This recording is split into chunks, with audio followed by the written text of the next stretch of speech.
এই শোনো না, আমাদের অন্ধবিশ্বাস চ্যানেলটি যারা এখনো সাবস্ক্রাইব করেননি প্লিজ সাবস্ক্রাইব করে দাও। আর অল্প কিছু সাবস্ক্রাইবার হলে 1,00,000 পরিবার হবে। সবাই প্লিজ সাবস্ক্রাইব এবং বেশি বেশি শেয়ার করে দাও প্লিজ। 4 দিন পরের কথা। আজ সকালে নাজমা বেগম আর তাজউদ্দিন সাহেব চট্টগ্রাম থেকে রওনা হন নিজেদের বাসভবনের উদ্দেশ্যে। ওনারা চলে যাওয়ার পর থেকে রোদেলার খুব মন খারাপ লাগছে। বাসাটা এক কেমন ফাঁকা হয়ে গেল। তাসিনও বাসায় নেই। এই খালি বাসায় যেন তার দম বন্ধ লাগছে। নাজমা বেগম আর তাজউদ্দিন সাহেব যাওয়ার পর রোদেলার কাজে কাজে সময় কেটে যায়। এরপর গোসল সেরে খাওয়া দাওয়া করে ঘুম দেয়। ঘুম থেকে উঠে রাতে। ঘুম থেকে ওঠার পরে তার আর ভালো লাগছে না। উপন্যাসের বই নিয়ে বসেছিল, কিন্তু বই পড়াতেও মন বসছে না। কোনো কিছু না পেয়ে কান্না করা শুরু করলো। তার মনটা কেমন যেন ভারী লাগছে। কান্না করে মনটা হালকা করতে চাইছে। কান্না করতে করতে চোখ ফুলিয়ে ফেলেছে। একা বাসায় তাকে সামলানোর কেউ নেই। অনেকক্ষণ যাবৎ কান্না করার ফলে এখন তার নিঃশ্বাস নিতেই কষ্ট হচ্ছে। সে কান্না ভেজা চোখে বারান্দার দেয়ালে পিঠ থেকে আকাশের দিকে তাকিয়ে রইল। তার নিজের মায়ের কথা মনে পড়ছে। মনে পড়ছে রুহির কথা আর তার বাবার কথা। বাবা নিশ্চয়ই তাকে ছাড়া খুব ভালো আছেন। এখানে আসার পর থেকে তার বাবা তার কোনো খোঁজই নেন না। রোদেলা এই 2-3 দিন ফোন করে খোঁজ নিয়েছে। যখন বুঝতে পারলো এতে তার বাবা বিরক্ত হন, তখন থেকে সেও আর ফোন করে খোঁজ নেয়নি। বাবা তাকে ছাড়া নিশ্চয়ই খুব শান্তিতে আছেন। তার যে একটা মেয়ে আছে সেটা নিশ্চয়ই ভুলে বসেছেন। রোদেলা আকাশের দিকে তাকিয়ে বলল, মা তুমি কেন চলে গেলে? তুমি না গেলে তো আমি আমার বাবার আদর থেকে আর বঞ্চিত হতাম না। সৎ মাটা বাবার জীবনে এসে আমাকে দূরে সরিয়ে দিল। তুমি থাকলে তো আর এমনটা হতো না। কেন চলে গেলে তুমি? বলো না মা, কেন চলে গেলে? থেমে, অবশ্য তোমাদের আদর থেকে বঞ্চিত হব দেখেই সৃষ্টিকর্তা আমার জীবনে এমন শ্বশুর শাশুড়ি দিয়েছেন। তারা কখনোই বুঝতে দেন না আমি তাদের রক্তের সম্পর্কের কেউ নই। আমাকে জানো তো খুব স্নেহ করেন, একদম নিজের সন্তানের মতো। ভাগ্য করে এমন শ্বশুর শাশুড়ি পেয়েছি। আল্লাহ ওনাদেরকে ভালো রাখুক। রোদেলা অনেকটা সময় বারান্দায় সময় কাটালো। একটা সময় কাটতে কাটতে বারান্দার মেঝেতেই হাত পা গুটিয়ে ঘুমিয়ে পড়ল। তাসিন ফিরে রোদেলার এই অবস্থা দেখে আটকে উঠল। ওর লালচে আর ফুলা চোখ দেখে তাসিনের বুকটা যেন মুচড়ে উঠল। রোদেলার এই অবস্থার কারণ জিজ্ঞেস করতেই জানতে পারলো রোদেলার মায়ের কথা মনে পড়ছে। আর তাছাড়াও তার শ্বশুর শাশুড়ি চলে যাওয়ার পর বাসাটা ফাঁকা থাকায় এতটা কষ্ট লেগেছে। তাসিন ওর কথা শুনে কি করবে বুঝে উঠতে পারল না। তাসিন রোদেলাকে হাত মুখ ধুয়ে দিয়ে নিজের হাতে যত্ন করে খাইয়ে দিল এবং নিজেও খেলো। এরপর রুমে এসে রোদেলার মন খারাপ দেখে জিজ্ঞেস করলো, কি করলে তোমার মন ভালো হবে? রোদেলা একটু ভাবলো, তারপর বলল, এই রাতের সেনা নিবাসটা একটু ঘুরে দেখতে চাই। বাহিরের হাওয়া গায়ে মাখাতে চাই। আমাকে পুরো সেনানিবাসে ঘোরাবেন মাহমুদ সাহেব? তাহসিন একটু ভাবলো, তারপর হাত বাড়িয়ে বলল, তাহলে তাই হোক, চলো তবে। রোদেলা তাহসিনের হাতের উপর হাত রাখলো। তাহসিন রোদেলার নরম হাতখানা মুঠোতে পরে হাঁটা শুরু করলো। ল্যাম্পপোস্টের আলোতে পুরো ক্যান্টনমেন্ট আলোকিত হয়ে আছে। মাঝে মাঝে গাছের পাতা নড়ে শীতল হাওয়া দিয়ে যাচ্ছে। শীতল হাওয়া ওদের দুইজনের শরীর জড়িয়ে দিচ্ছে। এই নীরব নিস্তব্ধতা ঘেরা জায়গাটিতে মোটেও রোদেলার ভয় করছে না, কারণ তার সাথে যে তার মাহমুদ সাহেব আছে। রোদেলার হাত এখনো তাহসিনের হাতের মুঠোতে। রোদেলা খুব শান্তি পাচ্ছে। এক নিমিষে যেন রোদেলার মন ভালো হয়ে গেল। অবশেষে রোদেলা রিয়েলাইজ করতে পারলো তার শত মন খারাপও এই মানুষটার কাছে টিকে থাকার নয়। এই মানুষটার সান্নিধ্যে মন খারাপটা যেন ল্যাজ গুটিয়ে পালায়। এই মানুষটাই যেন তার মন খারাপের ঔষধ। পুরো ক্যান্টনমেন্ট ঘুরে তাহসিন রোদেলাকে নিয়ে ছোট্ট জলাশয়টার কাছে এলো। এই জলাশয় এখন পদ্ম ফুলে ভরে আছে। পদ্ম বিলটার পানির উপর চাঁদের আলো পড়ছে। বাতাসে পানির ঢেউ দোলার সাথে সাথে চাঁদের আলো ঝলমলাচ্ছে। দেখতে দারুণ লাগছে। রোদেলা পদ্মবিলে পা ডুবে বসলো। তার দেখা দেখে তাহসিনও পা ডুবে বসলো। দুইজন দুজনের হাত ধরে বসে আছে। রোদেলা তাহসিনের কাঁধে মাথা রেখে পদ্ম ফুলের দিকে তাকিয়ে রইল, আর তাহসিন চাঁদের দিকে তাকিয়ে রইল। দুইজনেই কিছুক্ষণ চুপ করে থাকলো। অবশেষে নীরবতা ভাঙিয়ে কথা বলল রোদেলা।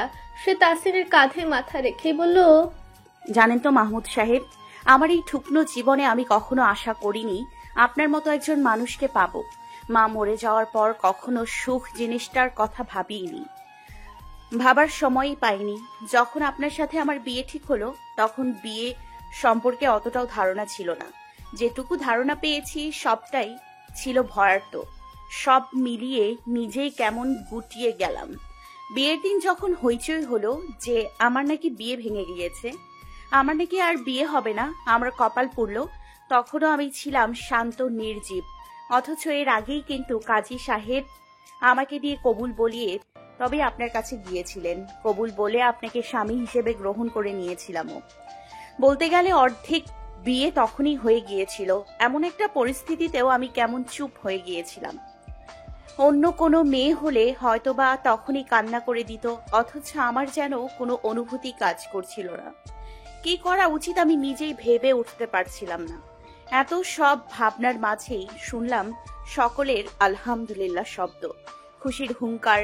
বর নাকি কবুল বলেছে, বিয়ে নাকি ভাঙ্গিনি, বিয়ে হয়ে গিয়েছে।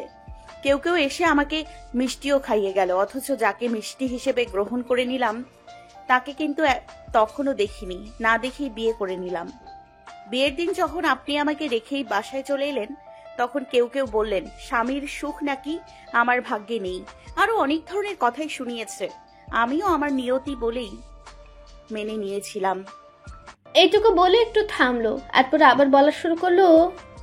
বিয়ের প্রথম রাতে যখন আপনি ঘরে এলেন, আমার সাথে টুকটাক কথাবার্তা বললেন, আমার ধারণা কিছুটা বদলে গেল। মনে হলো মানুষটা ততটাও খারাপ নয়। মাত্র 4 দিনের পরিচয়ে আপনি আবার দূরে চলে গেলেন। এই 4 দিনের পরিচয়ের মানুষটার জন্য আমার মন যে কতটা পুড়েছে সেটা বলে বোঝাতে পারবো না। যখন অভিমান করে আপনার সাথে কথা বলা বন্ধ করেছি, প্রতিটি রাতেই আমি কান্না করেছি। এরপর যে রাতে আমাকে সারপ্রাইজ দিতে আপনি বাসায় ফিরলেন, বিশ্বাস করেন মেজর, আমি খুব খুশি হয়েছিলাম। এতটা খুশি আমি হয়তো বা কখনোই হইনি। সমুদ্রে যে আমার প্রতি আপনার এতটা যত্নে আমি ক্ষণে ক্ষণে মুগ্ধ হতাম। সমুদ্রে ভেসে যাওয়ার মুহূর্তে আপনি নিজের কথা না ভেবে আমাকে বাঁচাতে সমুদ্রে ঝাঁপ দিলেন। এরপর আমাকে পাড়ে এনে শক্ত করে নিজের বাহু ডোরে জড়িয়ে রাখলেন, যেন ছাড়লেই আমি হারিয়ে যাব। আমাকে হারানোর এতটা ভয় পেলেন। আমি তখনই বুঝে গিয়েছি আপনি আমাকে ভালোবাসেন। আমার ভালোবাসাটুকু তখনও আমি টের পাইনি। টের পেলাম যেদিন আপনি ফের ক্যান্টনমেন্টে ফিরে আসেন, আর আমার অন্তর যেন পুড়ে যায়। এর পরদিন থেকে কিছুক্ষণ বাদে বাদেই আপনাকে খুঁজতাম। আপনার সাথে কাটানো মুহূর্তগুলো মনে করে কাটতাম। আপনার হাতটা একটু ধরতে চাইতাম। হুটহাট আমাকে লজ্জায় ফেলার কথাগুলো ভেবে কখনো হেসে ফেলতাম। এই হাসির মাঝেই আবার কেঁদে উঠতাম। কখনো কখনো কাঁদতে কাঁদতে রাত কেটে যেত। মন চাইতো আপনার কাছে ছুটে যাই। নিজেকে কেমন যেন পাগল পাগল মনে হতো। তখনই আমি একটু একটু করে বুঝতে পারি আমি হয়তোবা আপনাকে ভালোবাসি। এরকম করেই প্রায় 1টা মাস কাটলো। এরপর তো মা আর বাবার জন্যই আপনার কাছে আসা, এখানে এসে আস্তে আস্তে আপনাকে চেনা, তারপর বন্ধুত্ব, এরপর ভালোবাসা। অবশ্য এখানে এসে আমি পুরোপুরি শিওর হই আমি যে আপনাকে কি পরিমাণ ভালোবেসে ফেলেছি। সেদিন যখন রাতে আপনি বাসায় ফিরলেন, আপনাকে হারানোর ভয় আমাকে ঝেঁকে ধরেছিল। সেদিনই আমি বুঝে গিয়েছি এই রোদেলা তার মেজরকে ভয়াবহ ভালোবেসে ফেলেছে।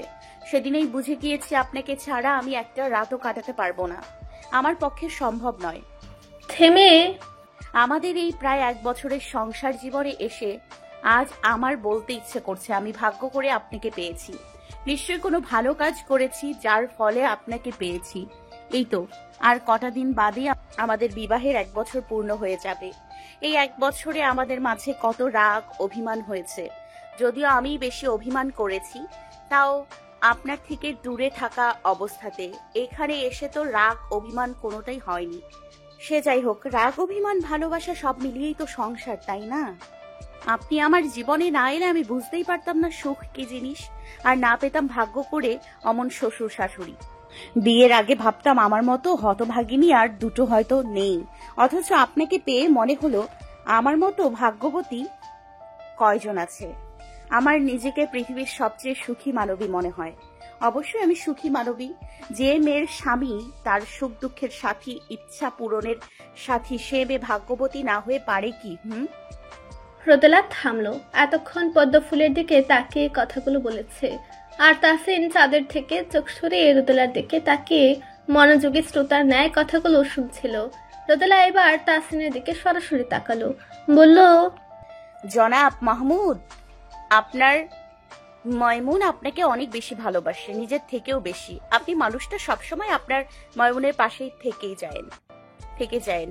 আপনি বিহীন আপনার ময়মুন কখনোই যে ভালো থাকবে না। কষ্ট করে হলেও সব সময় তাকে ভালোবেসেছেন। তাসিন দুই হাতের আঁচলে রোদেলার গাল টেনে এনে কপালে চুমু খেলো, তারপর বলল, তোমার জানাবো যে তোমাকে বড্ড ভালোবাসে এবং সে প্রতিশ্রুতি দিচ্ছে জীবনের শেষ নিঃশ্বাস অবধি তোমাকে ভালোবেসে তোমার পাশে থেকে যাবে মাইমুন। থেমে, জানো তো মাইমুন, আমিও কিন্তু বিয়ের আগে তোমাকে দেখিনি। মায়ের উপরই সমস্ত দায়িত্ব দিয়েছিলাম। মায়ের পছন্দের পাত্রী ছিলে তুমি। এরপর যেদিন বিয়ে করতে গেলাম সেদিন শুনলাম তোমার 18 বছর হয়নি। এটা শুনে নিজের রাগ সামলাতে পারলাম না। আমি একজন মেজর হয়ে কি করে বাল্যবিবাহ করি? আর আমার সাথে তোমার বয়সের ডিফারেন্স ছিল গুনে গুনে 12 বছরের। বেশ ছোট তুমি আমার থেকে। সবটা ভেবেই আমি ওই মুহূর্তে জানাই বিয়ে করব না। এরপর মা আমাকে অনেক বুঝিয়ে রাজি করান। বিয়ে করার পরপরই উপর মহল থেকে কিছু ইম্পর্টেন্ট কাজ পড়ে যায়, যার দরুন তোমাকে রেখেই আমার আগে ফিরতে হয়। আমার উচিত ছিল তোমাকে জানিয়ে ফেরা, বাট সেই মুহূর্তে মাথায় রাখছিল। বলতে গেলে নিজের ইচ্ছের বিরুদ্ধে যেই বিয়েটা করি, তাই অত শত না ভেবেই বাসায় চলে আসি। এবার বিয়ের প্রথম রাতে যখন রুমে ঢুকে তোমাকে দেখি, তখনই কেমন যেন একটা ভালো লাগা কাজ করে।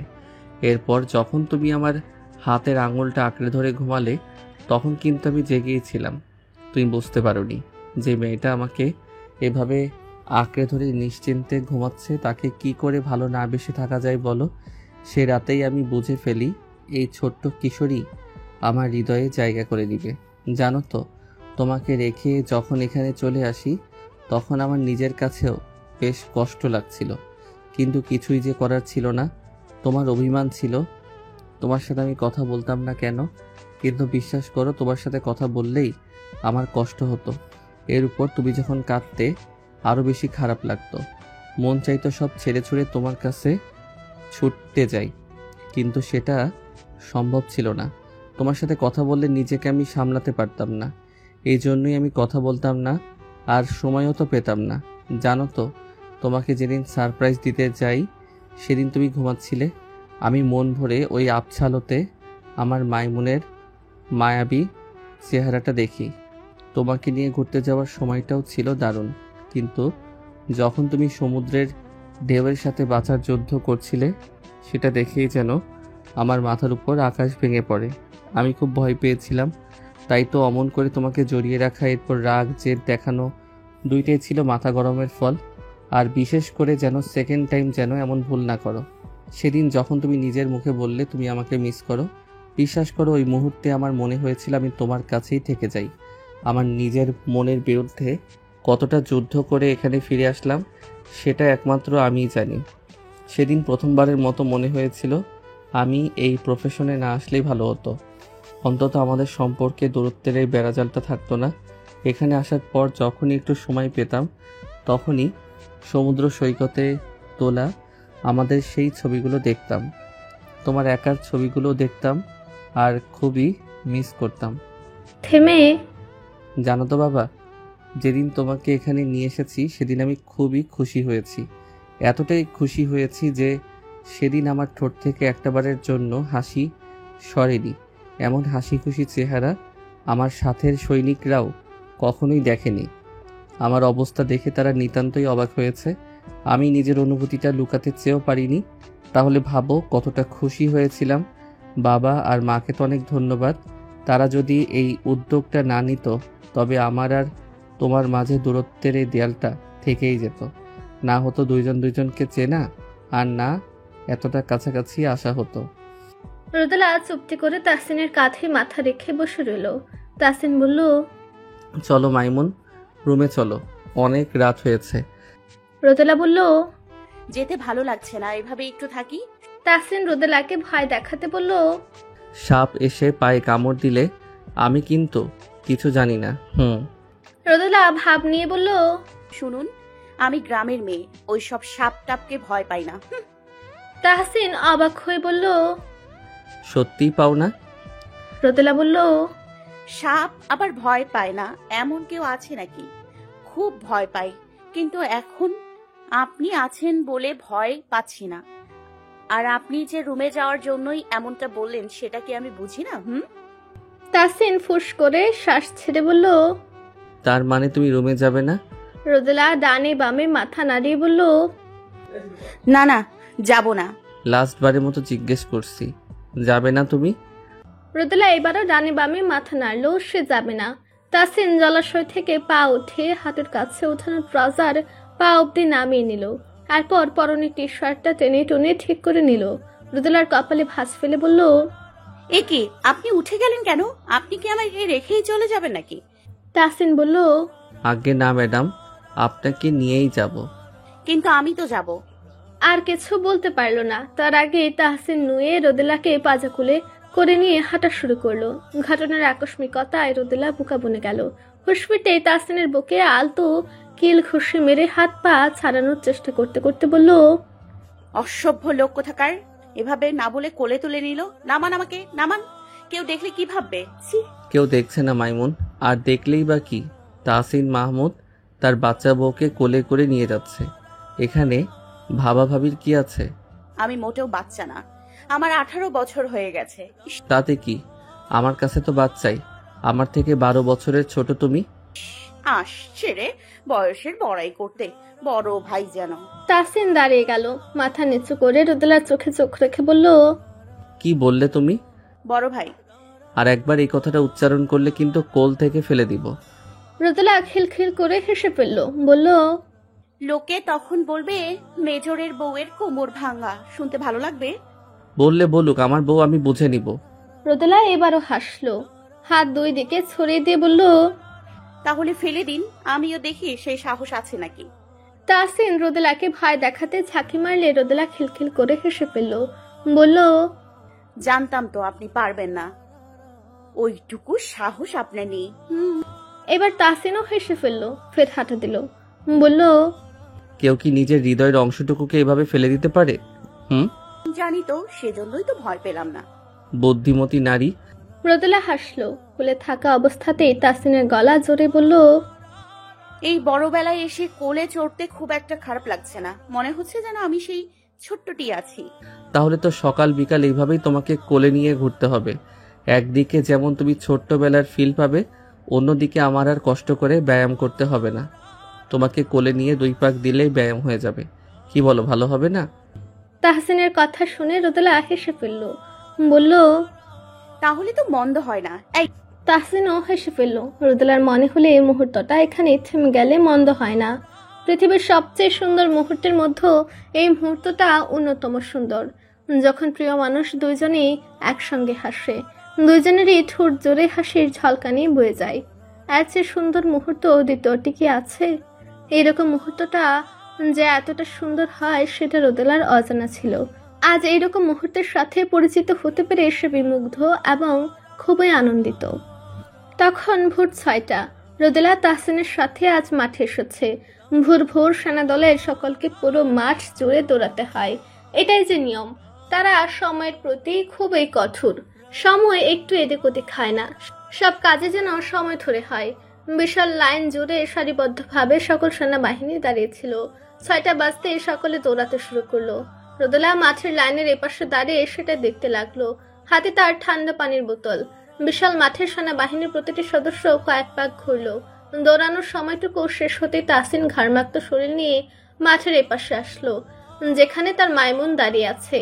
তাহসিনের মুখে চুইয়ে ঘাম পড়ছে, হাত পিঠ সবই ঘেমে নিয়ে একাকার। তাহসিন এসে রোদেলার শাড়ির আঁচল দিয়ে ক্লিন শেভ করা মুখটি মুছতে লাগলো। মুখটুকু মুছে রোদেলার থেকে পানির বোতলখানা নিয়ে পরম তৃপ্তিতে পানি খেতে লাগলো। এই মুহূর্তে যেন পানিটাই অমৃতের ন্যায় লাগছে। পানি কিছুটা নিজের মাথাতেও ঢাললো। রোদেলা নিজের শাড়ির আঁচল টেনে তাহসিনের ছোট ছোট ভেজা চুলগুলো পরম যত্নে মুছে দিল। তাহসিন রোদেলার দিকে তাকিয়ে হাসলো, অতঃপর বলল, এইরকম করে বউয়ের যত্ন পেতেও কপাল লাগে। আমার কপালটা কত ভালো, তাই না রোদেলা? তাহসিন ইচ্ছে করে রোদেলা বলে ডাকলো। দেখতে চাইলো রোদেলা এই ডাক কেমন করে নেয়। রোদেলা খেপে গেল, রাগে কণ্ঠে বলল, কে রে রোদেলা? হ্যাঁ, তাহসিন ভাবলেশহীন ভাবে বলল, কে আর? তুমি তো রোদেলা। দেখুন ঠিক হচ্ছে না কিন্তু। এ বাবা, আমি আবার কি করলাম? আপনি জানেন না কি করেছেন? আমাকে কেন রোদেলা বলে ডাকলেন না? হ্যাঁ, ও বুঝেছি তো, পুরনো হয়ে গেছি কি না, তাই তো এই নামে ডাকা, তাই না? তাহসিন রোদেলার কথা শুনে হেসে ফেলল। রোদেলা নাক কুচকে বুকে আড়াআড়ি ভাবে হাত বেঁধে বলল, ইদানিং আপনি একটু বেশি হাসছেন। তাহসিন হাসতে হাসতে বলল, কারণ বউ বেশি আদরে রাখছে তো তাই হাসছি। একদম কথা ঘোরাবেন না। বলুন কেন ডাকলেন রোদেলা বলে? তাহসিন মাঠে বসে থেকে বলল, তোমাকে একটু রাগানোর জন্যই। আমি কি পাগল? আমাকে রাগাবেন কেন? তাহসিন কানে ধরে বলল, সরি বাবা, ভুল হয়েছে আমার। লজ্জা লাগছে না? আশেপাশে আপনার সিনিয়র জুনিয়র সবাই আছে, কানে ধরছেন কেন? লজ্জা লাগবে কেন? বউয়ের কাছে সবাই ভিজা বিড়াল, বুঝছো মাইমুন? এবারের মতো মাফ করলাম। আর কোনোদিনও যদি ময়মুন না ডেকে রোদেলা বলে ডাকেন তবে আপনার খবর আছে, এই বলে রাখলাম। কয়টার খবর ম্যাডাম? আবার ফাজলামু? তাহসিন উঠে দাঁড়ালো, তারপর বলল, আচ্ছা, আপাতত আর ফাইজলামো করছি না, চলে যাচ্ছি আমি ক্যাম্পে। তুই বাসায় চলে যাও, বাকি রাগটুকু তুলে রাখো। আমিও আমার ফাইজলামোগুলো তুলে রাখলাম। রাতে এসে আবার শুরু হবে, ঠিক আছে? সেই অপেক্ষাতেই থাকেন, যাচ্ছি আমি। ঠিক আছে ম্যাডাম। তাড়াতাড়ি বাসায় ফিরবেন। দেখি, চেষ্টা করব। তাহসিন চলে গেল। রোদেলা চলে গেল। কাল থেকে তার কলেজ খোলা। এই সময়টাতে রান্না নিয়ে সে ব্যস্ত থাকবে। আজ সময় পেয়ে তাহসিন নিয়ে এলো তাকে। সময়টা কেটে গেল সুন্দরভাবে। এবার বাসায় যেয়ে রান্না বসাতে হবে। এক সপ্তাহ বন্ধের পর আজ রোদেলা আর নিহা কলেজে এলো। রোদেলা আর নিহারও দেখা হলো এক সপ্তাহ পর। নিহার তো অনেক কথাই জমে আছে। রোদেলাকে সামনাসামনি বলবে বলেই ফোনে বলেনি। রোদেলা আশা থেকে নিহা গল্প জুড়ে দিয়েছে। গল্পের মুখ্য বিষয় শান্ত। এই অবধি শান্তর কাহিনী নিহা বলে যাচ্ছে। শান্তর ফোন নাম্বার কি করে জোগাড় করলো, কিভাবে আইডিতে অ্যাড হলো, কি কথা হলো সেসবই।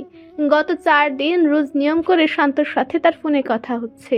রোদেলা শুনে বলল, তুমি কি সবকিছু ভেবে চিন্তে এগোচ্ছ নিহা? রোদ, সবকিছু ভেবে করলাম। আমি ভেবে দেখেছি এই মানুষটাকে ছাড়া আমার চলবে না। এই মানুষটাকে যেমন আমার প্রয়োজন তেমনই এই মানুষটারও আমাকে খুব প্রয়োজন। এই মানুষটাকে উপর থেকে যেমন বখাটে খারাপ মনে হয়, সে কিন্তু ততটা খারাপ না রোদ। ট্রাস্ট মি, মানুষটা মনের দিক থেকে খুবই ভালো। আর জানো তো রোদ, ভিলেনরা সবার কাছে ভিলেন হলেও নিজের ভালোবাসার কাছে ভালোবাসা হয়েই ধরা দেয়। গোটা জাতি তাদের ভয়ে গুটিয়ে লুকিয়ে থাকলেও তারা কিন্তু ভালোবাসার মানুষটার কাছে ভীতু। তারা যেন তখন শিশুর ন্যায় নিষ্পাপ হয়ে যায়। আর জানো তো, এমন বখাটে উন্মাদের ভালোবাসাই কিন্তু খাঁটি হয়ে থাকে। তারা হয়তো প্রকাশ করতে পারেন না কিংবা প্রকাশ করেন না, তবে তারা যাকে ভালোবাসে মন থেকে ভালোবাসে। আর তারা যে কোনোভাবেই সে ভালোবাসার মানুষটাকে নিজের করে নেয়। প্রয়োজনে গোটা বিশ্বের সাথেও লড়াই করে ভালোবাসার মানুষটাকে এক প্রকার ছিনিয়ে নেয়। তাদের কাছে থাকে না পরিবারের অজুহাত দিয়ে ছেড়ে চলে যাওয়া কিংবা বেকারত্বের অজুহাত দিয়ে মানুষটাকে দূরে ঠেলে দেওয়া। রোদেলা বলল, আমার বান্ধবীটা যে শান্ত ভাইয়ার প্রেমে ভালোই মজেছে সেটা খুব ভালো বুঝতে পারছি। শান্ত ভাইয়ার প্রেমে পড়ে তিনি প্রেম বিশেষজ্ঞ কমিটিতে যোগদান করেছেন, সেটা ঢের বুঝতে পারছি। নিহা হাসলো। রোদেলা নিহার কাঁধে হাত রেখে বলল, এগিয়ে যাও নিহা, যেহেতু তোমার মন টানছে সেহেতু মনের জোর দিয়ে এগিয়ে যাও। আর দোয়া করি শান্ত ভাইয়ার ভালোবাসা পেয়ে জয়ী হয়ে ফিরো। ক্লাস শেষে নিহা আর রোদেলা একসাথে বের হলেও আজ আর একসাথে রিক্সা ডেকে বাসার উদ্দেশ্যে রওনা হওয়া হলো না। নিহা রোদেলাকে রাস্তা অব্দি এগিয়ে দিয়ে ফের কলেজ গেটের কাছে এলো, কারণ সে শান্তর সাথে দেখা করবে। রোদেলা আর দাঁড়ালো না। ওরা দুজন কথাবার্তা বলবে, রোদেলা দাঁড়িয়ে থাকবে। বিষয়টা নিজের কাছেই দৃষ্টিকটু লাগে। যতই ওদের মাঝে প্রেমের সম্পর্ক না হোক, তবু তো কেমন লজ্জাজনক ব্যাপার হবে। তাই রোদেলা এসে পড়লো। নিহা গেটের কাছে এসে এদিক ওদিক তাকালো, কিন্তু কাঙ্ক্ষিত মানুষটিকে পেল না। নিহা ফের কলেজের ভেতরে ঢুকলো। শান্তর ক্লাসের সামনেও গেল, কিন্তু সেখানেও পেল না, সামনেও পেল না। সামনেও গেল কিন্তু সেখানেও পেল না। নিহার মনটাই খারাপ হয়ে গেল। পুরো কলেজে শান্তকে খুঁজলো কিন্তু পেল না। সে আশাহত হয়ে মাঠ পেরিয়ে গেট দিয়ে বাহিরে বেরিয়ে এলো। রাস্তার ধারে টঙের দোকানটাতেও চোখ বোলালো। সে তো কাল রাতে শান্তকে বলে রেখেছিল আজ তার ক্লাস আছে, শান্ত যেন আজ কলেজে আসে। শান্ত অবশ্য তখনই বলে দিয়েছিল আসবে না, কিন্তু নিহার বিশ্বাস ছিল শান্ত ঠিক আসবে। কিন্তু নিহার বিশ্বাস ভুল প্রমাণিত করে শান্ত সত্যি আজ আসলো না, নিহার সাথে দেখা দিল না। নিহা গেটের বাইরে এসে যে না শান্তকে কল দিতে যাবে, ঠিক তখনই রাস্তার ওপারে হইচই শুনে এগিয়ে গেল। আর যে যা দেখতে পেল তা দেখে নিহা অবাক হয়ে হাত দিয়ে মুখ চেপে ধরল। শান্ত একটা ছেলেকে মারছে, তা দেখে নিহার মারাত্মক জেদ উঠল। কেন সবসময় ওকে মারামারি করতে হবে? নিহা এগিয়ে যেত, কিন্তু এতগুলো মানুষকে পেরিয়ে এগিয়ে গেলে শান্ত নির্ঘাত তাকে অপমান করবে, সেটা মোটেও ভালো দেখাবে না। শান্ত ছেলেটাকে মারছে আর অশ্রাব্য ভাষায় বকছে। নিহারের সবকিছু ভালো লাগছে না। নিহা মন বেজার করে বাসায় চলে এলো। এসে কলেজের পোশাক চেঞ্জ না করে বিছানায় চুপচাপ শুয়ে রইল। সে কি ঠিক পথে এগোচ্ছে? এই ছেলেটাকে কি আসলে ভালো পথে আনা সম্ভব? নিহা যে এখনই ক্লান্ত হয়ে পড়ছে। কেন এই ছেলেটার সাথে তার দেখা হলো? নিজেকে বেশ ক্লান্ত লাগছে, কিছু ভালো লাগছে না তার, সবকিছু অসহ্য ঠেকছে। তাসিন বাসায় ফিরলে রোদেলা কোনো কথা বলল না। তাসিনের ঠিক বোধগম্য হলো না রোদেলা কেন এত চুপচাপ। বার দুয়েক জিজ্ঞেস করলেও এর কোনো উত্তর মিলল না। রোদেলা তাসিনকে ভাত দিয়ে নিজে চুপচাপ খেয়ে নিল। এরপর রুমে এসে বারান্দায় দাঁড়িয়ে রইল। তাসিন বিছানায় বসে ফোনে কিছু কাজ সারলো। এরপর রোদেলাকে ডাকলো। মাইমুন, এখানে এসো। রোদেলা বলল পারবো না। তাসিন যেন বোকা বনে গেল। কি হলো হুট করে? তাসিন বলল কি হয়েছে তোমার? কিছু না। তোমাদের মেয়েদের কি এক স্বভাব, কিছু হলে জিজ্ঞেস করলে বলবে কিছু না, জানি না, এই শব্দ ছাড়া অন্য কিছু তো বলবেই না। এদিকে জিজ্ঞেস না করলেও মুখ ফোলাবে, বলবে কেন, কারণ জিজ্ঞেস করা হয়নি। এখন বলো, আমরা অসহায় পুরুষেরা কোন দিকে যাব? রোদেলা বারান্দা থেকে এসে দুই হাত কোমরে গুজে বলল এই কি বললেন আপনি? আমার আগের কয়টা মেয়েকে সালাম দিয়েছেন যে মেয়েদের সম্পর্কে এত কিছু জানেন? তুমি তো আমার জীবনের প্রথম নারী, কিন্তু জানো তো, তোমার আগেও আমার মাকে দেখেছি। আমার মাও বাবার সাথে ঠিক এমনটাই করত। তার থেকেই জানা, কাজ করে কুল পাই না, আবার কিনা কত মেয়েদেরকে সামাল দিব। কি হয়েছে বলবে তুমি? সকালে কি বলেছেন মনে আছে? তাসিন একটু ভাবতেই মনে পড়ে গেল সকালের কথা। কপাল চাপড়ে হা হুতাশ করে বলল অতি সামান্য ঘটনার রেশ ধরে তুমি এখনো রেগে আছো মাইমুন? রোদেলা কপাল কুঁচকে বলল অতি সামান্য ঘটনা? শুনুন মাহমুদ সাহেব, এটা আপনার কাছে অতি সামান্য ঘটনা হলেও আমার কাছে মোটেও তা না। আপনি আমাকে মাইমুন বলে ডেকে এসেছেন, এই প্রথমবারই রোদেলা বলে ডেকেছেন। কেন ডাকেন? তখনই তো বললাম দুষ্টামি করে ডেকেছি। কেন দুষ্টুমি করবেন? তাসিন ভাবলেশহীন ভাবে বলল কারণ আমার ইচ্ছা। আপনার ইচ্ছে হলেই এমন দুষ্টুমি করতে পারেন না। তাসিন রোদেলার দিকে তাকালো, তারপর বলল তুমি কি আমার সাথে ঝগড়া করতে চাইছো মাইমুন? রোদেলা এবার ঠুক গেল, তারপর আমতা আমতা করে বলল আসলে হয়েছে কি, আগে যখন দূরে ছিলাম তখন তো অভিমান করতাম, রাগ দেখাতাম, কিন্তু আমাদের মাঝে তো কখনোই ঝগড়া হয়নি, তাই একটু ঝগড়ার ফিলিংসটা নিতে চাইছিলাম। ভালো লাগছে না, খুব ঝগড়া করতে ইচ্ছা করছে মাহমুদ সাহেব, প্লিজ ক্যারি অন। তাসিন ফুস করে নিঃশ্বাস ছাড়লো। অতঃপর রোদেলার হাত ধরে টেনে এনে কাছে এনে নিজের কোলে বসালো। এরপর দুই হাত দিয়ে রোদেলাকে জড়িয়ে ধরে বলল আমি ঝগড়া করতে পারি না মাইমুন। তাহলে কি পারেন? তাসিন রোদেলার চুলে মুখ ডুবে হাসকি স্বরে বলল আদর করতে। ব্যাস, রোদেলা গলা বাজে এক মুহূর্তে ফুস। এখন সে কোনথায় যেন জমে যাচ্ছে। তাহসিনের থেকে ছাড়া পেতে আপ্রাণ চেষ্টা চালাচ্ছে, কিন্তু তাহসিনকে ছাড়ার পাত্র? তাহসিন রোদেলাকে শক্ত করে জড়িয়ে রাখলো। রাত ঘনিয়ে এলো, কিন্তু আজ আর নেহা শান্তকে ফোন করলো না। অভিমান নিয়ে এসে ঘুমানোর চেষ্টা করলো।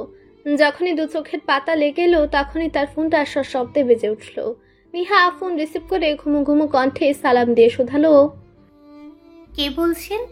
অশান্ত বলছি। ছাতার মাথা, অশান্ত কি কারোর নাম হয় নাকি? কথাটা বলে নেহা থেমে গেল। তার মাথায় শান্তর নামটা ভেসে উঠল। ঘুম ঘুম চোখে ফোনের স্ক্রিনে চোখ বোলালো। আর যখনই বুঝতে পারলো শান্ত তাকে ফোন করেছে, তার চোখ থেকে ঘুম পুরো উধাও। নেহা উঠে বসলো, বলল শান্ত ভাই, আপনি আপনি সত্যি ফোন করেছেন? না, স্বপ্নে ফোন করেছি। ধুর, দুষ্টামি করবেন না তো। যাই হোক, আপনি ফোন কেন করেছেন? প্রতিদিন তুমি যে কারণে ফোন করো সে কারণেই। আমি তো আপনাকে জ্বালানোর জন্যই ফোন করি। তাহলে আমিও তাই। তো ব্যাপার কি? আজ যে শান্তকে ডিস্টার্ব না করেই ঘুমের রাজ্যে পাড়ি দিলা? শান্তকে ডিস্টার্ব না করেও তোমার ঘুম আসে বুঝি? আসে, কারণ আমি আপনার সাথে রাগ করেছি। কেন রাগ করেছো? দেখা করেছিলেন আপনি আজ? আমার কি দেখা করার কথা ছিল? অবশ্যই ছিল। আমি বলেছি আপনাকে আসতে, অবশ্য আপনি বলেছিলেন আসবেন না। কিন্তু আমি তো এসেছিলাম। এসেছিলেন তো, মারামারি করতে এসেছিলেন। আমি তো কলেজের উদ্দেশ্যে গিয়েছিলাম, কিন্তু পথিমধ্যে একটা ছেলের সাথে ক্যাচাল লেগে গেল, তাই তো ঝামেলাটা বাঁধালাম। এরপর কলেজে যেয়ে তোমাকে আর পাইনি তো। আমি তখন কলেজে থাকলে তো আমাকে পাবেন। আপনাকে মারামারি করতে দেখে চলে এসেছি আমি। কেন শান্ত ভাই, আপনাকেই কেন এই মারামারি ঝামেলা এসবের মধ্যে থাকতে হবে? কেন বলুন? এগুলো না করলে কি আপনার ঘুম আসে না? আমার কি দোষ? আমাকে দেখলেই মানুষের চুলকানি শুরু হয়ে যায়, তাদের মার খেতে ইচ্ছে করে। মানুষের তো আর কাজ নেই, তাই না? আচ্ছা, আজকে যে ছেলেটাকে মেরেছিলেন তাকে কেন মেরেছিলেন? কি অন্যায় ছিল তার? দোকানের পাশ দিয়ে যাচ্ছিলাম, সেটা একদম আমার গায়ের সাথে লেগে গেল। হাতে সিগারেট টানতে টানতে গেল, অথচ আমাকে সালামও দিল না। আমার সামনে সিগারেট খেতে খেতে যাচ্ছিল, তাই মেরেছি। আরে বড় ভাইয়ের মতো শাসন করে দিয়েছে। এরপর থেকে যেন দেখা হলে বেয়াদবি না করে সালাম ঠুকে যায়। তুমি ওসব নিয়ে মাথা ঘামিও না। শুনুন শান্ত ভাই, সম্মান জিনিসটা না চেয়ে নেওয়ার জিনিস না, এটা মানুষের ভালো কাজে অটোমেটিক এসে পড়ে। আপনি কি মনে করেন আপনাকে যারা সালাম ঠুকে তারা খুব মান্য করে আপনাকে? আরে না শান্ত ভাই, তারা সামনে আপনাকে আসতে যেতে ঠিকই সালাম দেয়, কিন্তু পিছে পিছে আপনার 14 গোষ্ঠী উদ্ধার করে। আর যারা ভালো কাজ করে, সম্মান অর্জন করে, তাদেরকে মানুষ সামনে পেছনে সবসময় সম্মান করে যায়। আপনি মানুষের উপকার করুন, দেখবেন মানুষ আপনাকে এমনি সম্মান করবে। আপনাকে চেয়ে নিতে হবে না। ছোটদের সাথে বড় ভাইয়ের মতো স্নেহ ভরা ব্যবহার করুন, দেখবেন তারা আপনাকে বড় ভাইয়ের মতোই সম্মান করবে। আচ্ছা, আপনি নিজেই ভাবুন তো, আপনার বাবা দাদার বয়সী লোকেরা আপনাকে ভয় পেয়ে গুটিয়ে থাকে, আপনার ভয়ে সর্বদা তটস্থ থাকে, অথচ অমন বয়সী মানুষেরা আপনার মাথায় স্নেহের হাত বুলিয়ে দোয়া দেওয়ার কথা। ভাবতে পারছেন শান্ত ভাই আপনি? শান্ত চুপ করে রইল। নিহা ফের বলল, শান্ত ভাই, একটা কথা রাখবেন। বলো। আপনি প্লিজ সবার মনে আর ভয় হয়ে থাকবেন না। একটাবার বড়দের সম্মান আর ছোটদের স্নেহ করে দেখুন না, দেখবেন এখন কি সম্মান পাচ্ছেন, তখন তার চেয়ে বহুগুণ সম্মান পাবেন। এখন নামমাত্র সম্মান পাচ্ছেন, তখন সত্যিকারের সম্মানই পাবেন। প্লিজ শান্ত ভাই, অনুরোধ করছি আমি। তুমি সত্যি বলছো তো? সবাই তখন আমাকে সম্মান করবে? করবে, বহুগুণ সম্মান করবে। আচ্ছা, আমার কথা বিশ্বাস না হলে আপনি অন্তত 1 সপ্তাহের জন্য তাদের সাথে ভালো আচরণ করে দেখুন, তাহলেই বুঝবেন আমি সত্যি বলছি নাকি মিথ্যে বলছি। ওকে, ডান। তোমার কথা মতো আমি 1 সপ্তাহ ওদের সাথে ভালো আচরণ করে ওদের পরীক্ষা করে দেখব। যদি তোমার কথা সত্যি হয়, তবে আমি আর কখনো মানুষের গায়ে হাত তুলব না, বিনা অপরাধে কাউকে শাস্তি দিব না। আমি আমার বয়োজ্যেষ্ঠ সকলকে সম্মান করে যাব, আর ছোটদের স্নেহ করব। আর যদি তোমার কথা মিথ্যা হয়, তবে আমি এখন কি খারাপ, এরপর এর চেয়ে আরো 1000 গুণ খারাপ হয়ে যাব, মাথায় রেখো। ঠিক আছে শান্ত ভাই, আপনার শর্ত আমিও মেনে নিলাম। আর যদি আমার কথা মিথ্যা প্রমাণিত হয়, তবে আমিও আর কখনোই আপনাকে ডিস্টার্ব করব না, আপনাকে আপনার মতোই ছেড়ে দিব, আই প্রমিস। নিহা কথাটুকু বলে ফোন রেখে দিল। এরপর বড় একটা শ্বাস টানলো। তার বিশ্বাস সেই বিজয়ী হবে। যাক, অন্তত এই উসিলায় শান্তকে লোকেদের সাথে বাজে আচরণ, কথায় কথায় মারামারি, এসব থেকে তো দূরে সরাতে পারছে। এইভাবে একটু একটু করে শান্তকে সকল বাজে অভ্যাস থেকে দূরে ঠেলে দিবে। সময় নদীর স্রোতের ন্যায় বইতে থাকে। সময় থামার নয়, সময় হচ্ছে বহমান। সময় সময়ের মতো বয়ে যায়, আর তার সাথে বয়ে যায় মানুষের জীবনের পথ চলা। দেখতে দেখতে কতগুলো মাস অতিক্রম হয়ে গেল। এই মাসগুলোর সাথে মানুষের সম্পর্কের বদলেও ঘটতে লাগলো। সম্পর্ক হলো আরো গভীর থেকে গভীরতম। রোদেলা আর তাহসিনের সম্পর্ক যেন আরো মিষ্টি মধুর হয়ে গেল। হাসি ঠাট্টা খুনসুটি ভালোবাসাময় সংসার কাটছে তাহসিন আর রোদেলার। এই তো কিছু মাস আগে ওদের সংসার জীবনের 1 বছর পূর্ণ হয়ে গিয়েছে। এই 1 বছরের মাঝে দুইজন দুইজনের কতটা কাছের মানুষ হয়ে গেল, অথচ 1 বছর পূর্বেও ওরা জানতো না কাউকে যে এতটা ভালোবাসা যায়। প্রেম, ভালোবাসা, সম্পর্কের গভীরতা সম্পর্কে সবটাই ছিল অজানা। দিন যত যায় দুইজনের সম্পর্কের গভীরতা যেন আরো বেড়ে যায়। অন্যদিকে নিহার শান্তর সম্পর্কেরও কিছুটা বদল এসেছে। তাদের বেনামি সম্পর্কের একটা নাম হয়েছে, সেটা হচ্ছে বন্ধুত্ব। হ্যাঁ, ওদের মাঝে বন্ধুত্বের সম্পর্কটাই গড়ে উঠেছে। যদিও নিহা এখনো শান্তকে ভালোবাসে, তবে শান্ত তাকে ভালোবাসে কিনা সেটা বোঝা দেয়। তবে এটা বলা বাহুল্য, শান্ত এখন আর আগের মতো নেই। তার চরিত্রের বদল এসেছে। নেহার সাথে যে 1 সপ্তাহের চুক্তি হয়েছিল, শান্ত সত্যি সে 1 সপ্তাহে কারোর সাথে খারাপ আচরণ করেনি। নেহার কথা মতো ওর থেকে বয়সে বড়দের সম্মান দিয়েছে আর ছোটদের ভাই হিসেবে যথেষ্ট স্নেহ করেছে। শান্ত অনুভব করলো আসলে লোকেদের সম্মান দিলে সম্মান পাওয়া যায়। শান্ত যেদিন প্রথম বড়দের সাথে সম্মানের সহিত কথাবার্তা বলছিল, তখন তারা নিতান্তই অবাক হয়েছিল বটে। কেউ যেন নিজের কানকে এবং চোখকে বিশ্বাস করেই উঠতে পারছিল না। যখন বোধ হলো সত্য ঘটনা, তখন তারা শান্তকে সে কি স্নেহ, সে কি মমতা বোধ করলো। শান্ত এখনো সেদিনের কথা স্মৃতিচারণ করে। যেদিন শান্ত বুঝতে পারলো অপরের সাথে যেমন আচরণ করবে তেমন আচরণই ফেরত পাবে, সেদিন থেকেই নিজেকে পরিবর্তন করা শুরু করলো। শান্ত বুঝলো সব মারামারি, ঝগড়াঝাটি, ঝামেলা করে সম্মান করানোর থেকে লোকেদের সম্মান আর ভালোবাসার বিনিময়ে সম্মান, ভালোবাসা, স্নেহ পাওয়াটা অনেক শান্তির। তাই শান্ত তার কথা রাখলো। সে আর বিপথে গেল না। এতদিনে যারা শান্তর ভয়ে গুটিয়ে থাকতো, তারাই এসে এখন শান্তর সাথে আড্ডায় মজে, অনেক সম্মান করে, স্নেহ করে, মন থেকে ভালোবাসা নিবেদন করে। সে থেকে শান্ত নিহাকে নিজের ভালো বন্ধু হিসেবে মেনে নিল। বন্ধুত্ব করতে এসেও গমগমে কণ্ঠে বলল, আমি কিন্তু ওসব প্রেম টেমে নেই নিহা। আমি শুধু তোমাকে বন্ধু হিসেবে গ্রহণ করে নিতে চাই, তাই ওসবে কিন্তু আমাকে জড়াতে আসবে না। নিহা মনে মনে বলল, আমি হয়তো আপনার সামনে আর ভালোবাসা প্রকাশ করব না, তবে মনে মনে ঠিকই আপনাকে ভালোবেসে যাব শান্ত ভাই। তবে মুখে বলল, ঠিক আছে শান্ত ভাই, যা বলবেন তাই হবে। বন্ধুত্ব হওয়ার সুযোগ দিয়েছেন, এটাই অনেক। শান্ত বলল, যেহেতু বন্ধু হয়ে গিয়েছি, সেহেতু ওসব ভাই ঠাই বলে আর ডাকবে না, নাম ধরে ডাকবে। কারণ বন্ধুদের নামের পাশে ভাই শব্দটা বেমানান লাগে। আচ্ছা। এইভাবে ওদের বন্ধুত্বটা হয়ে গেল। বন্ধুত্ব এখনো প্রেমের সম্পর্কে রূপ নেয়নি। আদৌ প্রেমের সম্পর্কে রূপ নেবে কিনা সেটাই সন্দেহ। কারণ নিহা এখনো শান্তকে একতরফায় ভালোবেসে যাচ্ছে। তবে শান্তর দিক থেকে এখনো প্রেমজনিত কোনো সংকেত আসেনি। রোদেলা আর নিহা এখন ইন্টার 2nd ইয়ারে পড়ছে।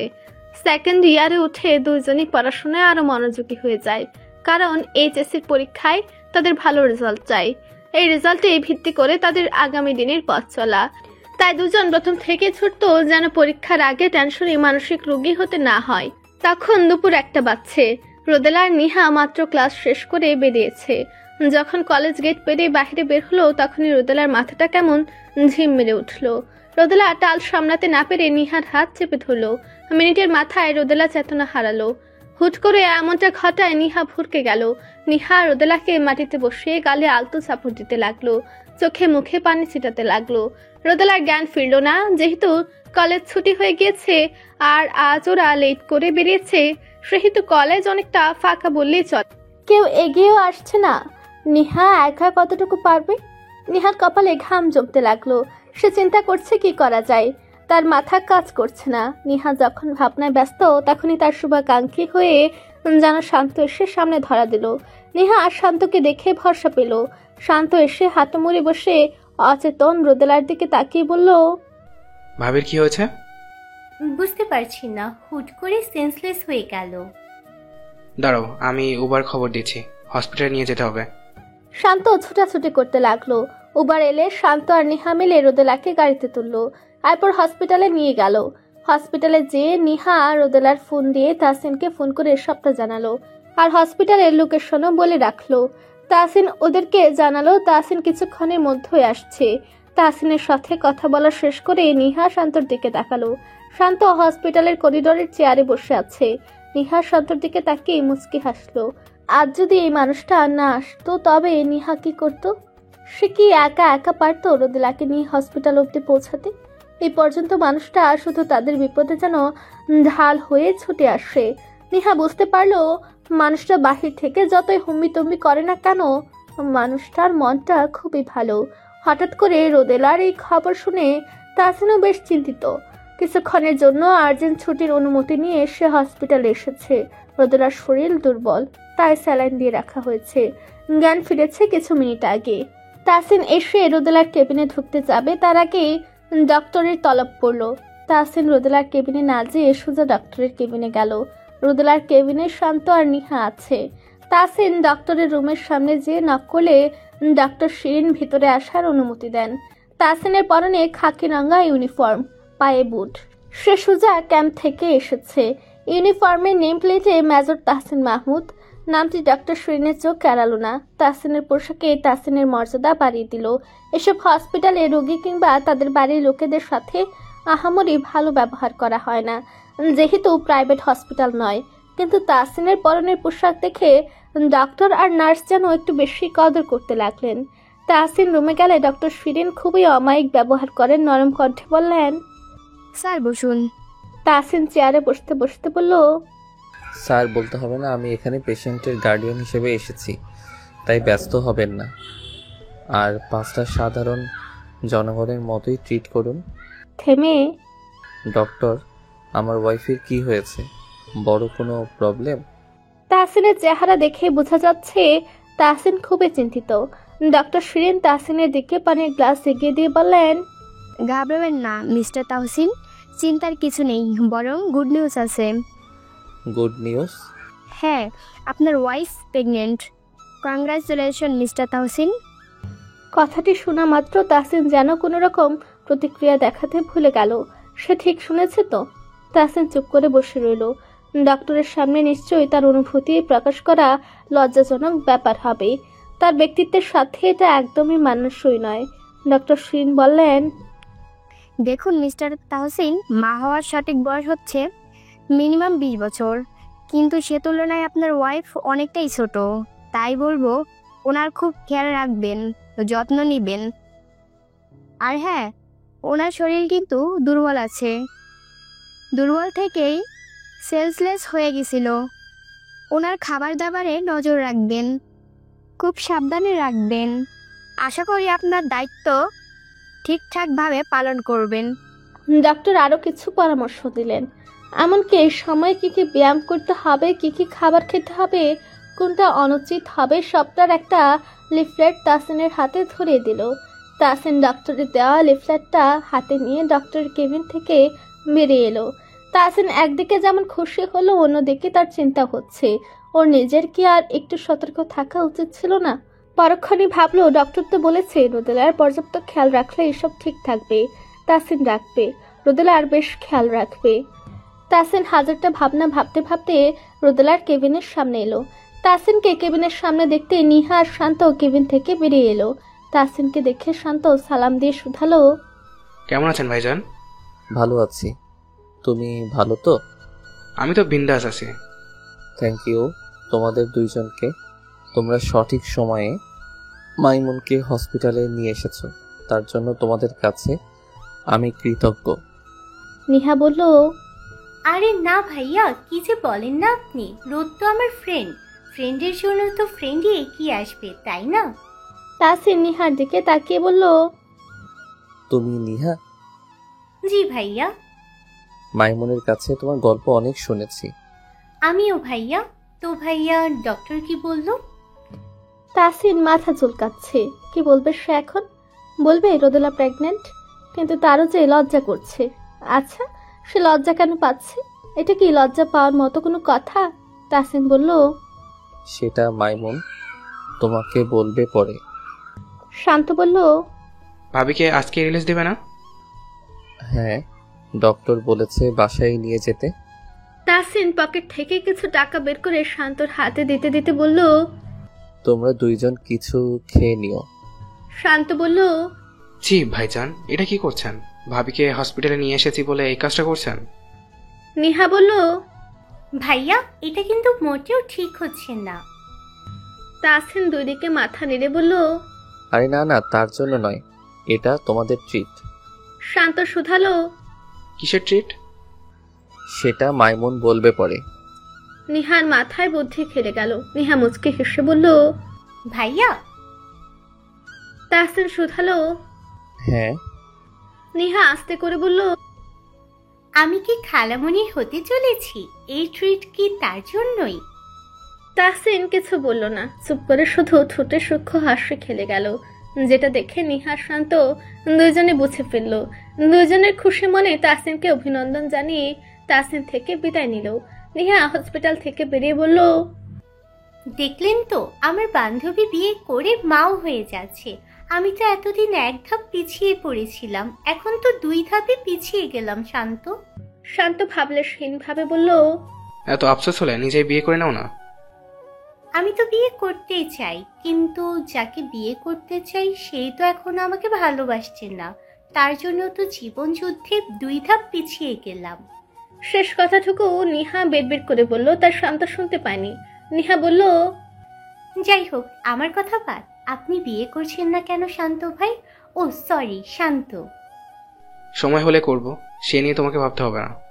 নিহা হু হা করে হেসে ফেলল।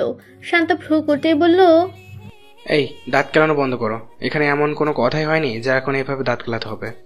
নিহা হাসতে হাসতে বলল, আপনার কথা শুনে তো হাসি পাচ্ছেন না, হাসি তো পাচ্ছি অন্য একটা কথা মনে করে।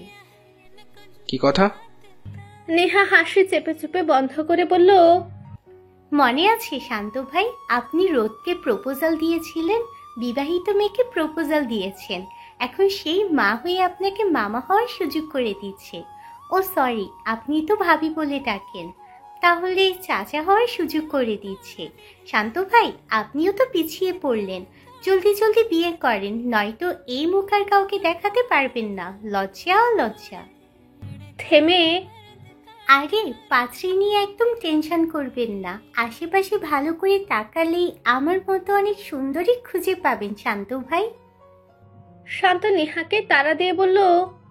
তবে রে। শান্তর তাড়া খেয়ে নেহা হাসতে হাসতে ছুট লাগালো, আর নেহার পেছনে ছুটলো শান্ত। তাহসিন ওদের সাথে বাইরে কথা বলার সুবাদে রুমের ভেতর থাকা রোদেলার কানে ওদের কথাগুলো পৌঁছায়নি, তাই রোদেলা এখনো কিছু জানে না। শান্ত আর নেহাকে বিদায় দিয়ে তাহসিন রোদেলার কেবিনের ভিতরে পা রাখে। রোদেলা ব্যাডে শুয়ে আছে। কারো পদধ্বনিতে রোদেলার কপাল থেকে হাত সরিয়ে পাশে তাকালো। তাহসিনকে দেখে উঠে বসতে চাইলো। তাহসিন রোদেলাকে উঠে বসতে সাহায্য করলো। রোদেলা বলল, আপনি কখন এসেছেন? আরো কিছুক্ষণ আগে। ডক্টরের সাথে এতক্ষণ কথা বলছিলাম। ও মাইমুন, হুম, আমি তো দিনের বেলায় বাসায় থাকি না, তো ওই সময়টাতে কি তুমি নিজের খেয়াল রাখো না? ঠিক মতো কি খাওয়া দাওয়া করো না? রোদেলা মাথা নিচু করে বলল, করি তো।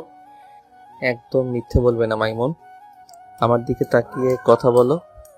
রোদেলা মেঝেতে দৃষ্টি নিবদ্ধ করে রেখে বলল, আসলে বাসায় একা একা থাকি তো, তাই খাওয়া দাওয়ার দিকে নজর থাকে না। ইচ্ছে হলে দুপুরে খাই, নয়তো না। মাইমুন, তুমি কি জানো এখন আর এমনটা করলে চলবে না। সময় মতো খাবার খেতে হবে, কারণ সাথে সাথে যে তোমার গর্ভে আর একটি প্রাণও বেড়ে উঠছে, তার দিকে তো নজর দিতে হবে, তাই না? তাহসিনের কথা কর্ণগোচর হতে রোদেলার তাহসিনের দিকে চোখ তুলে তাকালো, বলল, মানে? Maimun, you are pregnant. Rodela অবাক হলো। তাহসিন বলল, তুমি কি কিছুই বুঝে উঠতে পারোনি? রোদেলা ডানে বামে মাথা নাড়লো। তাহসিন ফুস করে শ্বাস ছাড়লো, বলল, বাচ্চা বউ বলে কথা, না বোঝারই কথা। তাহসিন চেয়ার ছেড়ে উঠে রোদেলার ব্যাডে যে বসলো। এরপর দুই হাতের আজলে রোদেলার আনন টেনে এনে কপালে গাঢ় চুমু খেলো। এরপর বলল, আমি প্রকাশ করতে পারছি না আমার যে কেমন অনুভূতি হচ্ছে মাইমুন। একদিকে চিন্তা হচ্ছে তোমার পরিপূর্ণ বয়স হয়নি বলে, অন্যদিকে বাবা হওয়ার যে আনন্দটা হচ্ছে তা আমি প্রকাশ করতে পারছি না মাইমুন। থেমে বলল, আমার বুকে একটু মাথাটা রাখবে মাইমুন। রোদেলা একটুখানি সামনে এগিয়ে বসে তাহসিনের বুকে আলতোভাবে মাথাটা রাখলো। তাহসিন দুই হাত দিয়ে রোদেলাকে তার পক্ষে জড়িয়ে নিল। দুজন কিছুক্ষণ এভাবেই থাকলো। নাক টানার শব্দ পেয়ে তাহসিনের ভ্রু গুটিয়ে এলো। যখন বুঝতে পারলো রোদেলা কান্না করছে তখন ব্যতিব্যস্ত হয়ে রোদেলাকে বুক থেকে সরে সোজা করে বসালো। রোদেলা চোখের পানি মুছে দিয়ে বলল, এ কি মাইমুন, কি হয়েছে তোমার? কাঁদছো কেন? রোদেলা কান্না ভেজা কণ্ঠে বলল, আমার মায়ের কথা খুব মনে পড়ছে। আমার মায়ের গর্ভে যখন আমি ছিলাম, আমার মা যখন তা জানতে পেরেছে তখন নিশ্চয়ই এতটাই খুশি হয়েছিল, তাই না মাহমুদ সাহেব? আমার মায়ের সেই ছোট্ট রোদও আজ মা হতে চলেছে, তার গর্ভেও ছোট্ট একটা প্রাণ বেড়ে উঠছে। তাহসিন বলল। কান্না করো না মাইমুন। রোদেলা তাহসিনের বুকে পুনরায় মাথা রেখে বলল, মা হওয়ার অনুভূতি এতটা সুন্দর কেন মাহমুদ সাহেব? জানা নেই মাইমুন, বাবা হওয়ার অনুভূতিটাও অন্যরকম সুন্দর, যেটা আমি আজ উপলব্ধি করতে সক্ষম হলাম। পৃথিবীর সবচেয়ে পবিত্র, সবচেয়ে অনন্য অনুভূতির একটি হচ্ছে বাবা মা হওয়া। It's a feeling that words can hardly explain. তখন হসপিটাল থেকে বাসায় ফিরে রোদেলাকে গোসল করিয়ে দুপুরের খাবার খাইয়ে ওষুধ খাইয়ে তাহসিন ক্যাম্পে গেল। ক্যাম্পে গিয়ে কিছুক্ষণ পরপরই ফোনে রোদেলার খোঁজ নিয়েছে। রাতে বাসায় ফিরে তাহসিন ভাবলো তার বাবা মাকে খবরটা জানানো উচিত, কিন্তু কি করে জানাবে সেটাই ভাবছে। তার যে লজ্জা লাগছে। এদিকে রোদেলাকেও জানাতে বললে রোদেলাও জানালো, তারও লজ্জা লাগছে। তাহসিন কি করবে না করবে ভাবতে ভাবতে তার মাকে ফোন করলো। বাবা মা দুজনে সাথে কুশলাদি বিনিময় করলো। তারপর আমতা আমতা করতে থাকলে নাজমা বেগম শুধালেন, কি রে, কিছু বলবি? তাহসিন বলল, না মানে কি তখন থেকে মানে মানে করছিস? আসলে মা হয়েছে কি, আসলে ল করে কি করছিস? তাহসিন চট করে রোদেলার দিকে তাকালো, তারপর বলল, তোমার বৌমা তোমাকে নাকি কি বলবে। এই নাও মাইমুন, মায়ের সাথে কথা বলো। শেষ কথাটি রোদেলার উদ্দেশ্যে বলেছে। রোদেলা ঠোঁট জোড়া ফাঁকা করে অবাক চিত্তে তাহসিনের দিকে তাকিয়ে রইল। লোকটা কতটা ধুরিবাজ নিজে বলতে পারলো না, রোদেলাকে ফাঁসি দিল। তাহসিন রোদেলার হাতে ফোন দিয়ে বলল, নাও কথা বলো, আমি পাশের রুমে আছি। শাশুড়ি বৌমার কথার মাঝে থেকে আমি কি করব, তাই না? কথাটি বলে চোখ টিপলো, তারপর পকেটে হাত গুজে শেষ বাজাতে বাজাতে পাশের রুমে চলে গেল। এদিকে নাজমা বেগম রোদেলাকে শুধালেন, তোরা কি লোকাচ্ছিস, বলবি আমাকে? বলে মা, তুইও আবার আসলের নকলে শুরু করেছিস? রোদেলা লম্বা একটা শ্বাস ছেড়ে লজ্জা মিশ্রিত কণ্ঠে বলল, মা তুমি দাদি হতে চলেছো। কি বললি মা, সত্যি বলছিস? রোদেলা উপর নিচ মাথা নেড়ে বোঝালো সত্যি। নাজমা বেগম খুবই খুশি হলেন। পাশে থাকা তাজউদ্দিন মাহমুদকেও খুশির খবরটা জানালেন। উনিও খুব খুশি হয়েছেন। রোদেলা সেন্সলেস হয়ে পড়েছিল, এরপর হসপিটালে নেওয়া হয়েছিল। সবটাই নাজমা বেগমকে জানালেন। নাজমা বেগম অনেক পরামর্শ দিলেন, বিশেষ করে খাবারের দিকে খেয়াল রাখতে বলেছেন। অনেকক্ষণ নাজমা বেগমের সাথে রোদেলার কথা হলো। কথা শেষে রোদেলা পাশের রুমে গেল।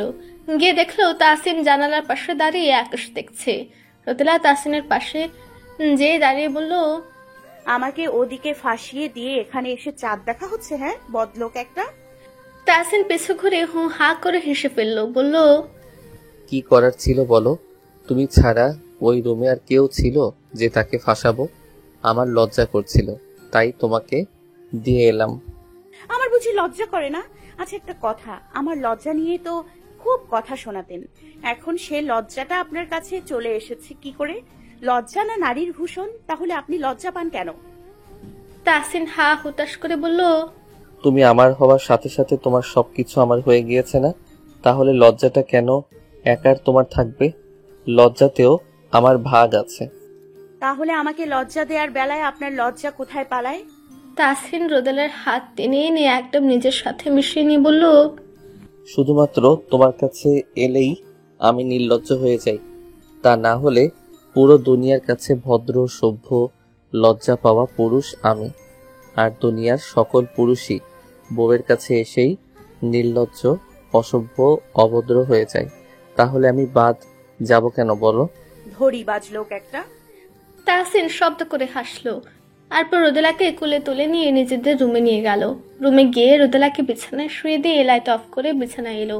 এরপর রোদেলার মাথা তাহসিনের কোলের উপর রেখে মাথার কপাল মাসাজ করে দিতে দিতে বলল, নাও মাইমুন, এবার আরামে ঘুমাও, আর কোনো কথা না। আপনার আর কষ্ট করা লাগবে না, আমি এমনিই ঘুমাবো। মাথা মাসাজ না করে পাশে এসে ঘুমন। কোনো কথা না মাইমুন, তোমাকে যা বলেছি করো, চুপটি করে ঘুমাও। রোদেলা আর কথা বলল না, ঘুমানোর চেষ্টা করলো। রোদেলার ভারে নিঃশ্বাস পড়তেই তাহসিন বুঝতে পারলো রোদেলা ঘুমিয়ে গিয়েছে।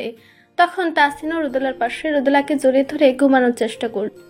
সময়টা এখন বিকেল। শান্ত আর নিহা কোনো এক লেকের ধারে বসে আছে। নিহার আজ কোনো এক অজানা কারণে মন খারাপ লাগছিল, এটা প্রায় হয়ে থাকে। হুটহাট কোনো কারণবিহীন মন খারাপ। নিহা অতটা পাত্তা দেয়নি, তবে শান্তর সাথে যখন কথা হয়েছে আর শান্ত জানতে পারলো, তখন শান্ত নিহাকে এই লেকের কাছে আসতে বলল। নিহা তো খুশিতে বাকবাকুম করে উঠল।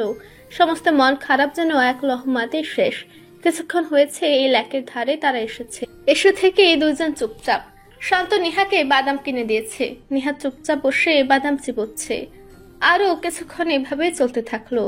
হঠাৎ শান্ত বলে উঠল, জানো নিহা, আজ না আমার মায়ের কথা বড্ড মনে পড়ছে। নিহা বাদাম মুখে দেওয়া ধরেছিল। শান্তর কথা শুনে তার হাত থেমে গেল। এতদিনের পরিচয়ে শান্ত কখনোই তার ফ্যামিলি বিষয়ে কিছুই বলেনি। নিহাও জিজ্ঞেস করেনি। আজ যেহেতু শান্ত নিজ থেকে ফ্যামিলির কথা উঠালো, তাহলে শোনায় যাক। নিহা শুধালো, কেন শান্ত, তোমার মা কোথায় গিয়েছেন? যেখানে গেলে আর ফিরে আসা যায় না, সেখানে পরপারে। নিহা করুণ চোখে তাকালো, বলল, তোমার মা নেই? না নিহা, মা বলে ডাকলে সাড়া দেওয়ার কেউ নেই। আমার ছোটবেলাতেই মা মারা যান। তখন আমার 7 কি 8 বছর ছিল, অতটাও বড় হয়নি। তবে মায়ের কথা স্পষ্ট মনে আছে আমার। থেমে বলল, এই যে তোমরা সবাই দেখো আমি বখাটে, খারাপ, বাজে, কিন্তু এই খারাপ হওয়ার পিছনে কি কারণ ছিল জানো তো? আমার যে মা নেই, আমাকে শাসন করারও কেউ নেই। সন্তান ভুল পথে গেলে মায়েরা যেমন শাসন করে সঠিক পথ দেখিয়ে দেন, আমার তো মা ছিল না। এই জন্যই তো সঠিক ভুল ধরিয়ে দেওয়ারও কেউ ছিল না। মা মারা যাওয়ার পর বাবাও কেমন একা একা দিন কাটাতে লাগলেন। আসলে মা আর বাবার সম্পর্কের বিয়ে ছিল। মা মারা যাওয়ার পর বাবা অনেকটা ভেঙে পড়লেন। তার যে একটা ছেলে আছে সেটা সে বেমালুম ভুলে গেলেন। আমার বাবা থেকেও ছিল না থাকার মতো। বাবা এক বন্ধী জীবন যেন কাটাতে লাগলেন। আমি চাচি দাদির কাছে বড় হতে লাগলাম। মা মারা ছেলে বলে সবাই খুব আহ্লাদ করত, আদর করত। এতটাই আদর করত যে যখন যা চাইতাম তখনই তাই আমার সামনে এনে হাজির করত। আমার কোনো ভুলও তারা দেখতো না। বিকেলে খেলতে গিয়ে মারামারি করে আসতাম, কারণ নাক ফাটিয়ে দিতাম। বিচার আসতো বাড়িতে, অথচ যারা বিচার নিয়ে আসতো তারাই অপমানিত হয়ে ফিরে যেত। আমি যা করেছি বেশ করেছি, এটাই সবাই বলতো। অথচ মারামারি করা ভালো না সেটা কেউ বলতো না। সবসময় আমাকে মাথায় তুলে রাখতো। আর অন্যদিকে বাবা কাজ নিয়ে যতটা ব্যস্ত থাকা যায় থাকতেন। বাসায় থাকলে মায়ের কথা মনে পড়বে বিধায় বেশিরভাগ সময় বাইরে কাটাতেন। আমার কোনো খোঁজ নিতেন না। আমি খেয়েছি কিনা, ঠিকমতো পড়াশোনা করছি কিনা, কোনো খবরই তিনি রাখতেন না। দাদি চাচা চাচির অত্যাধিক আদরে আমি অমানুষ হয়ে গড়ে উঠেছিলাম। আমার কাছে মনে হতো আমিই ঠিক আর দুনিয়ার বাকি সবাই ভুল। আমি যা করবো সেটাই সঠিক। শান্ত থামলো, পাশ থেকে পানির বোতল নিয়ে পানি খেলো। অতঃপর আবার বলা শুরু করলো, তখন আমি এসএসসি পরীক্ষার্থী। পরীক্ষা শেষ করে আসার সময় এক রিক্সাওয়ালার সাথে ঝামেলা করে তাকে মারলাম। এতটাই মারলাম যে তাকে হসপিটালে ভর্তি হতে হয়েছিল। বাজারের লোকেরা বিচার নিয়ে বাসায় এলে আমার দাদি আফসোস করে বললেন, মা মারা ছেলেটাকে আর কি বলতে পারি। আহারে, রিক্সাওয়ালার হসপিটালের যাবতীয় সব খরচ দাদি দিয়ে দিলেন। অথচ একটা বার আমাকে বললেন না, তুই যা করেছিস অন্যায় করেছিস, এসব করিস না, ভালো মানুষ হ। এসব না বলে উনি আমাকে বললেন, ছেলে মানুষের রাস্তাঘাটে এমন করেই থাকে, এদের রাগ বেশি, এইগুলো নিয়ে ভাবিস না। আমরা আছি না, আমরা থাকতে তোকে কেউ কিচ্ছু করতে পারবে না। আমিও সাহস পেয়ে গেলাম। সে সাহস থেকে এরকম অগণিত কত ঘটনা ঘটালাম। তুমি আবার ভেবো না মেয়ে সংক্রান্ত কোনো ঘটনা, সবই ছিল মারামারি, যাই ঝামেলা এসব। আমাকে কলেজ হতে সব জায়গায় সবাই ভয় পেতে থাকলো। আমার মনে হতো আমি যেখানে যাব সেটা আমার রাজত্ব, আমি সেখানকার রাজা, আর বাকি সবাই আমার প্রজা। সবাই এক নামে চিনতে থাকলো, শান্ত ভাই বলে। সবাই দেখতে পেল শান্ত ভাইয়ের নিষ্ঠুর হৃদয়হীনা, যাকে না তাকেই মারে। কিন্তু এই শান্তও যে যাকে মিস করে কত রাত নিষ্ঠুর ঘুম কাটিয়েছে সেটা কেউ জানে না। মায়ের শাসন না পেয়ে এই শান্ত এমন উচ্চ হয়ে গিয়েছিল, সেটার খবর কেউ জানে না। জানো তো নিহা, তুমি আসার আগে কেউ আমাকে বলেনি সবকিছু জোর করে খাটিয়ে পাওয়া যায় না, সম্মান জোর করে পাওয়া যায় না। এর আগে কেউ এমন করে বলেনি নিহা। তুমি যখন বললে 1 সপ্তাহ অন্তত কারোর সাথে ঝামেলা না করতে, বয়স্কদের মান্য করে চলতে, ছোটদের সাথে স্নেহমাখা করা যায়, তখন পরদিন থেকে যখন তোমার কথা মতোই বড়দের সাথে ভালো ব্যবহার করতে লাগলাম, সকলে অবাকই হলো। কেউ কেউ মাথায় হাত বুলিয়ে দোয়াও করে দিল। সেদিন যে আমার কি শান্তি লেগেছে বিশ্বাস করবে না। সেদিন আমি বুঝতে পারলাম জোর করে সব জয় করা যায় না, ভালোবাসা আর সম্মান দিয়ে সব জয় করা যায়। নেহা বিড়বিড় করে বলল, এই জন্যই তো আপনাকে ভালোবাসা দিয়ে জয়ী হতে চাইছি, কিন্তু পারছি না শান্ত ভাই। শান্ত নেহার দিকে তাকালো, বলল, কিছু বললে? না, কি বলবো। হুম আচ্ছা শান্ত ভাই, আপনার মা মারা যান কিভাবে? অ্যাক্সিডেন্ট, কার অ্যাক্সিডেন্ট। বাবা, আমি আর মা গাড়িতে বেরিয়েছিলাম। হঠাৎ মালবাহী ট্রাক সামনে আসায় বাবার টাল সামলাতে না পেরে রাস্তার ধারে গাছের সাথে গাড়ি ধাক্কা লাগে। ঘটনাস্থলেই মা মারা যায়। আমি আর বাবা হসপিটালে চিকিৎসাধীন অবস্থায় ছিলাম মাসখানেক। এই জন্যই তো বাবা নিজেকে অপরাধী মনে করেন, ভাবেন ওনার জন্যই মাকে হারিয়েছেন। মাকে অনেক ভালোবাসতেন কিনা, তাই এভাবে মৃত্যুটা মেনে নিতে পারেননি। নিয়মিত ভালোবাসার গল্প শুনতে এবং পড়তে আমাদের অন্ধবিশ্বাস চ্যানেলটি সাবস্ক্রাইব করে পাশে থাকা বেল আইকনটি ক্লিক করুন। ধন্যবাদ সবাইকে।